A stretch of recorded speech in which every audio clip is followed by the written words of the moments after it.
IBAN has a standard shareholders agreement, if I've understood correct. So maybe that could be something that new entrepreneurs could look at as a benchmark. Yeah, that's a good place to start because that's a pretty well known SHA. So you might want to use it. It's well known and it covers all the topics. So it covers all the lever topics. So whether you are a good or bad lever and all the other topics, and it's pretty founder friendly. Plus that it's not founder friendly, but it's also angel friendly. So that's a really good place to start doing your shareholders agreement. Yeah, I have many times said this in public that when I was a young entrepreneur, I never watched the papers. I just signed them, but that has changed quite a lot. Welcome to Kalliomäki Podcast, exploring entrepreneurship, society, and well-being. Subscribe now to stay updated on our latest episodes.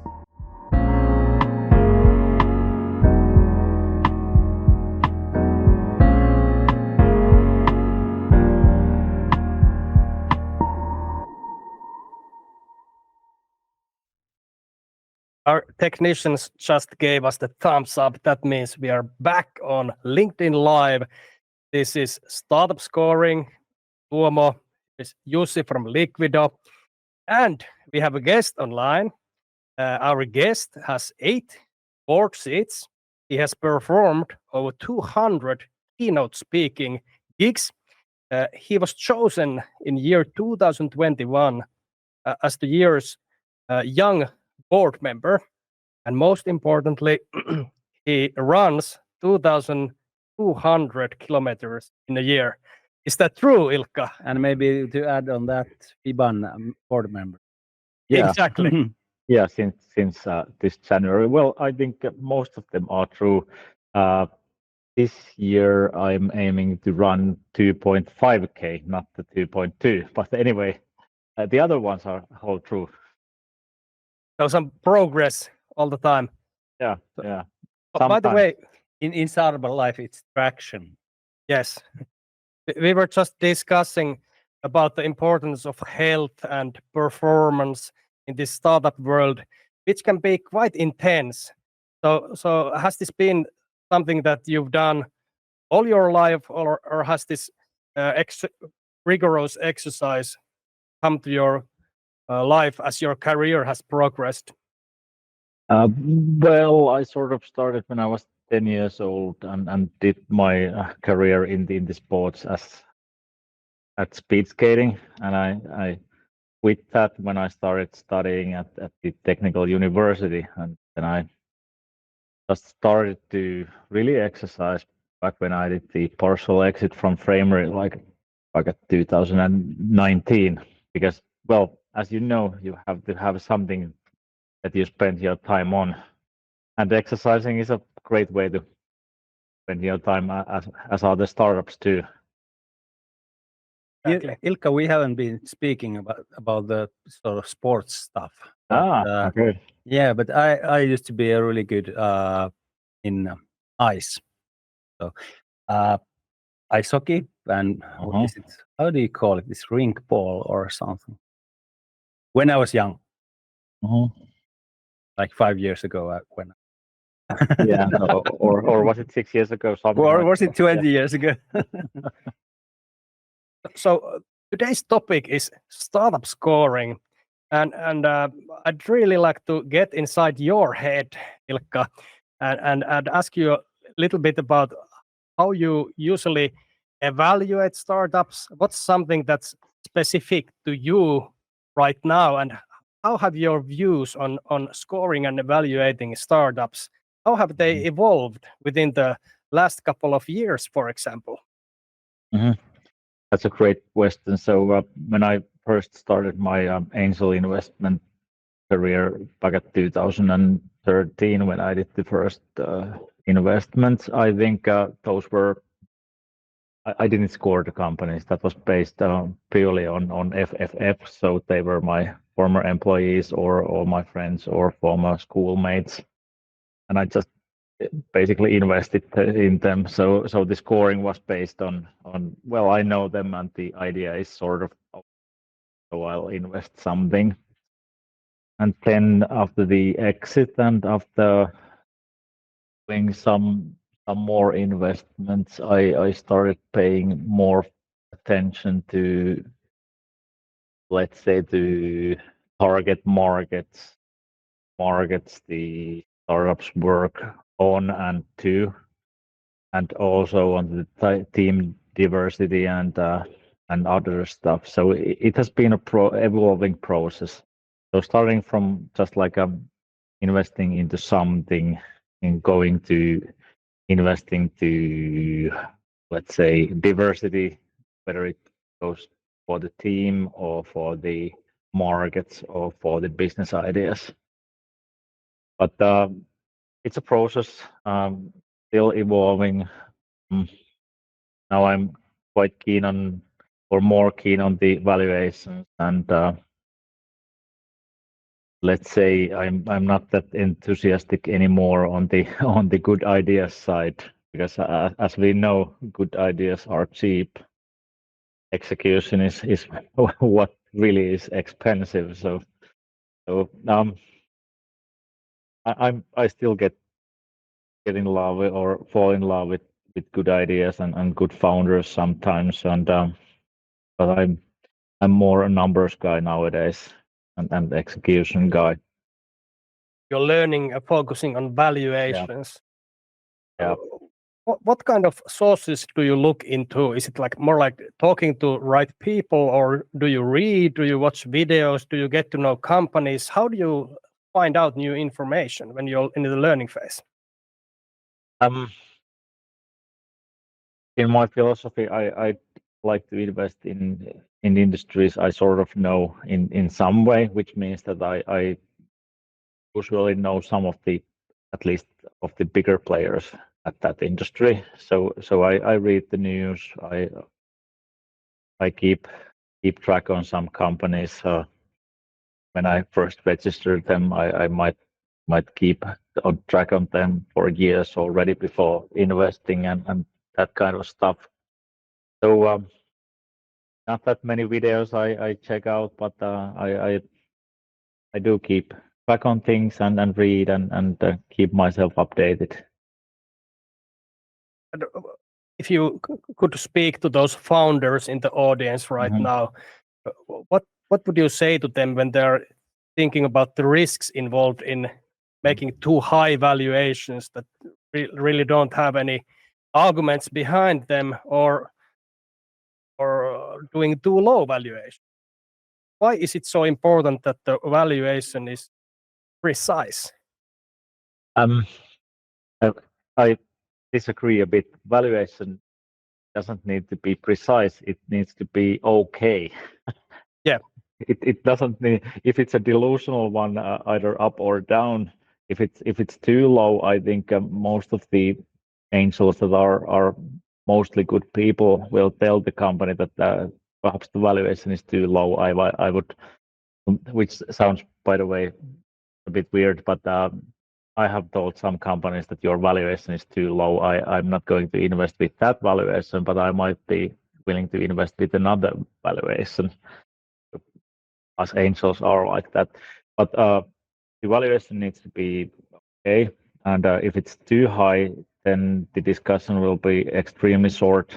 It will be no thanks. Let's see you at the next phase. But yeah, it needs to be okay. And if you are struggling with the valuation, then look for other cases. Don't check out the Volts or the Ubers or something else coming from the Silicon Valley, or the, let's say, the big things that have come out of Finland. The valuations change too based on the year and based on the success. So perhaps not the best successes are not the best companies that you might want to like compare your valuation to. So just check out the other companies, check out the normal valuation metrics, and try to find, let's say, a valuation fork. So it begins from somewhere and ends somewhere, and that should be okay. It doesn't need perhaps to be an exact number, and it shouldn't perhaps be, depending. Hey, what about What is sort of the point behind not investing into too low valuations? Because I think the founders don't sort of always understand the importance of it, setting it into the right range at least. Yeah. So could you tell about that? That's a good point, because if the valuation is too low and the ask is kind of on the high side, it might be so that I get too big a share of the company in the early phase. And me and myself and Jussi, if we would be investing in a company, and after the investment round we would own 40% of the company, then we would sort of be the entrepreneurs of the company. And I'm not an entrepreneur for that company anymore, and neither is Jussi. So if you set the valuation too low and sell too much of your company in the beginning, then the cap table is ruined or might be ruined, and that might hinder the next rounds, so that the VCs won't ever invest in your company or do something else. So that's the reason why I wouldn't want to invest in a too low valuation, because I don't want to ruin the cap table and I don't want to ruin the next funding rounds. That's actually something that what we didn't plan to discuss about, but this is actually really, really a good focus there to just add on something. Because there is the most typical situation in a startup team is that they, for instance, have these same percentages for each other. So even if sometimes it's the graphical designer who happens to be sort of important in that. I don't know when it is. It's sort of never in the core team. But anyway, it can be many different roles that the startups want to be having these same sizes of the percentages of company share. And this is the first mistake you can already do. So you should be thinking about a long-term sort of after this round, after that round, after maybe third round, to really design the right structure for the ownership. I was, for instance, sorry, this is not my podcast, this is Ilkka's podcast. Just I'll be shut up later. But I was telling to two founders that actually this is not the ideal structure. You have 50-50 now here, percentages. And the other one is the real entrepreneur in that company. So after the discussion, the other one will have something like less than 10% of the company. These are not easy ones to do fixing later. And it's even more difficult when you have investors. Because there might be sometimes that the investors have been accepting sort of this idea that they have a big share of the company. And then it becomes unfundable from the VC side. Be careful with this, and also you can always call us also like opinions.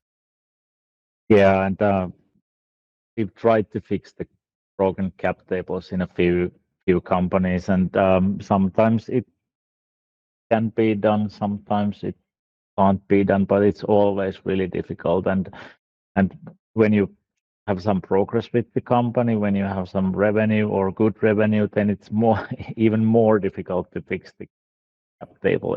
It might be even impossible to fix. But it shouldn't be about. I told this story yesterday that the worst way to sort of decide on who gets the majority share and everything else is that as we remember, it used to be so that the basic equity that the company needed to have back at the days was 2.5k euros. And when we set up this one company, one of our founders had a bit more money, so he put in 2k and I put in 250 euros, and the third founder 250 euros, and that became the cap table. And that was like the worst way to decide on the shares. Don't do that like ever. And call Jussi or Liquido, we are pretty good with those things. And call Ilkka as well. Yeah. If you look in the history and the way these limited companies were actually invented, it was because in Netherlands there used to be the companies where there was like 20 guys with 5% share, and then they noticed this problem that not everybody brings 5% value to the company. Somebody doesn't work that much, or somebody knows a lot. So it would be great to use this invention of a corporation, because we can have any kind of share from 1% to 99%. So let's use this. And actually, we could discuss shortly about shareholders agreement as well. So, and all the vesting models, and then about if someone then quits working for the company. So we have these founders that leave the company in early stage, but they don't have a shareholders agreement that's enabling the company to take the shares back. And be careful with the shareholders agreements also, in that sense that sometimes they can be doing the company unfundable also if the passive owners of the company have too big share of the company. IBAN has a standard shareholders agreement, if I've understood correct. So maybe that could be something that new entrepreneurs could look at as a benchmark.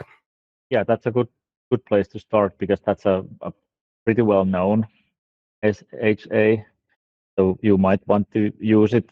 It's well known, and it covers all the topics. So it covers all the lever topics. So whether you are a good or bad lever, and all the other topics, and it's pretty founder friendly.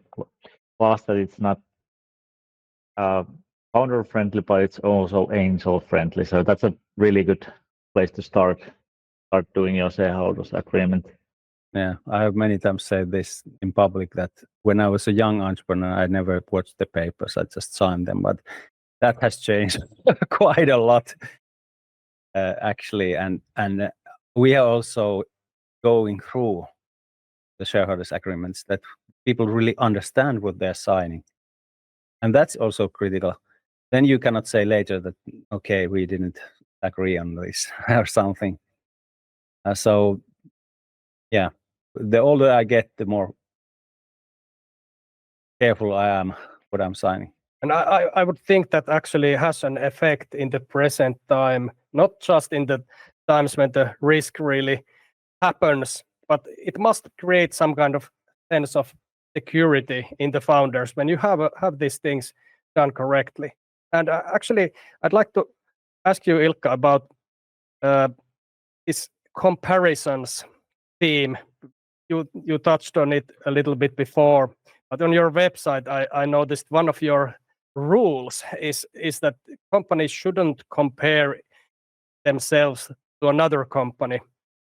So have you noticed some kind of evolution in this sort of self-esteem or a character of companies over the years you've been involved in the startup scheme? Good question once again.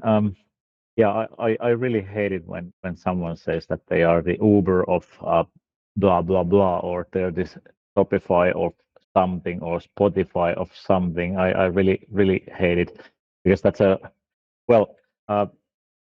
know that you have to root your idea to something, and you need to do it in a quick way, because the investors have lots of pitch decks at their hand, and they hear a lot of pitches.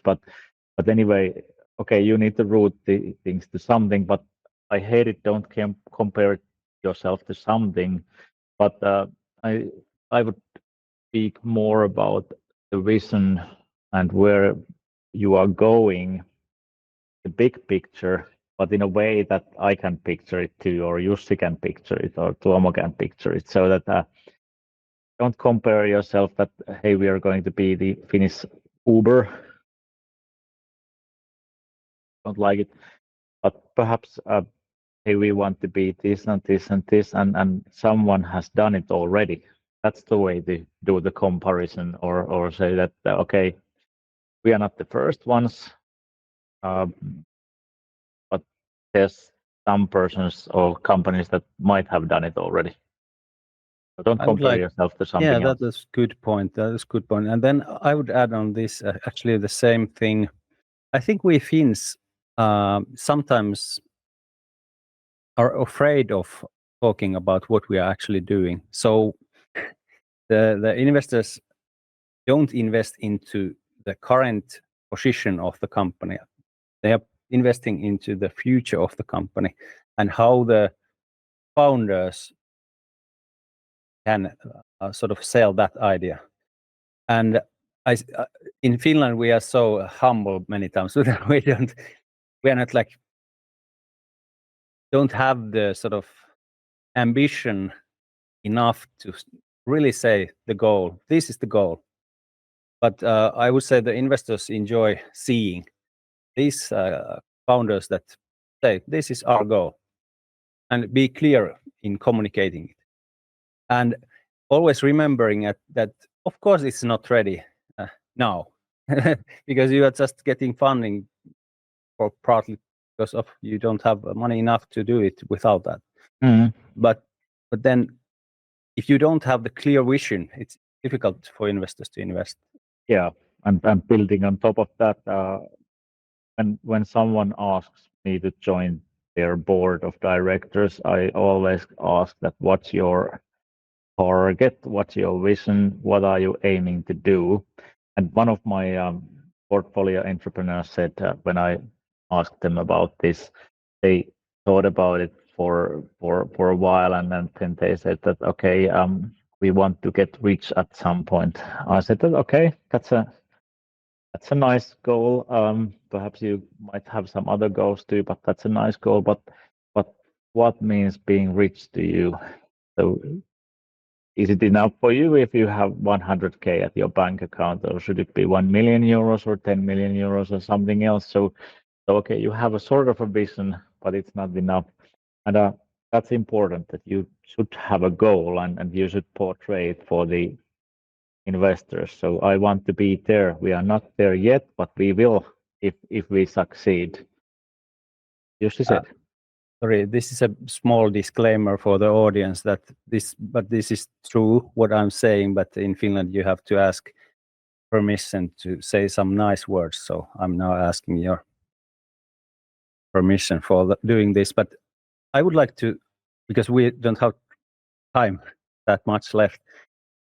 Could you describe, Ilkka, based on your experience being a business angel, now a FIBAN board member, and all of that, what are the reasons sort of that founders really like you and they want to come to you? Have you been thinking about that? Because I was once really carefully listing those founder-friendly investors and business angels from Finland. And I was about actually to have a podcast series about that, but that we are sort of in here now. Yeah. So Ilkka, what is your answer to my question? That what makes you to be a good business angel? Because I would like to sort of copy and paste you that spirit to the other business angels. Don't ask my wife about the copy and pasting stuff, but yeah, I think the founder friendliness. I think actually Kim put it nicely at some point that a good business angel should have their own background deeply set in the entrepreneur stuff. So they should have been entrepreneurs at some point. I have been. I know what it is like. And then the other thing is what Kim said, that the investors should have deep enough pockets. I don't, but Kim has. Hi to Kim. But and then I think one of the things that of the reasons I get by is that I know that the entrepreneurs or the CEOs or someone else is a human being too. So I get that stuff, and I'm sympathetic and emphatic. I get the stuff, but nevertheless, things should be done. So I think it's a combination of all those things, and I want to create value for the companies too. So it's a combination of those two, and putting on top of that the honesty. As I said to one entrepreneur yesterday, that he called me and wanted me to invest in him. I said that okay, yeah, everything looks good, but to be honest, I'm not going to do any investments during the first half of this year. So if you're still getting investments during, let's say, September, call me. But I'm not doing anything else at the moment. And just to be honest, and the honesty is the last thing. And well, sometimes not good to be as honest as I am, but I try to be honest, human, and create value. Let's say those three things, because thanks to Alex about the 3 points. So human and so forth. It's on the other side, I want to say this as well. So for the audience, I have also experiences about how a business angel can really affect negatively to the company. So the selection of the business angels, be careful about who you get the money from. Like really. I have personal experiences, but I have also seen it through our in my past and also in Liquidos times that okay, I'm not giving you any examples of or names, but I remember once that some entrepreneur asked me, "Hey, I have 3 names here that I've got from somewhere, and what do you think about this? Because you know a lot of angels. You can call me about these kind of things actually, because we hear so much of how the founders are handled by angels." I said, "Yeah, no, you don't want any one of them invest into." So it happened to be so, and this is also a message to the angels: the best startups find the best investor, and if you are not supportive for the company, you don't get that deal flow. So being nice, being wanted, being helpful, karma decides. Karma and free market principles will happen. Yeah, every one of them. Yeah, I agree fully with Jussi. Ilkka, we'd love to keep you further, but we actually booked only for 30 minutes at this time, and we'd love to have you back on the show another time. So before we go to a break, would you like to give us some plugs of what's happening right now for you, or a website, or where could our audience follow you best? I think my LinkedIn page or LinkedIn profile might be the best place. So check that out, and I will be posting new content there at times, and also links to my own personal website. So please go ahead and follow my LinkedIn page. Follow Ilkka's LinkedIn page, and also go to Ilkka's website and check out his principles. They are very interesting, and you might be surprised how humane they are in the startup world. For example, you mentioned being graceful or merciful, or this kind of themes. So everybody listening, go check them out. And we're going to take a break and come back in approximately 1 hour. I'm not sure, check in the description. So big thank you to Ilkka. Thanks. From the studio team. See you again in the future. Thank you. Oh, that was nice. Yeah, bye. Bye.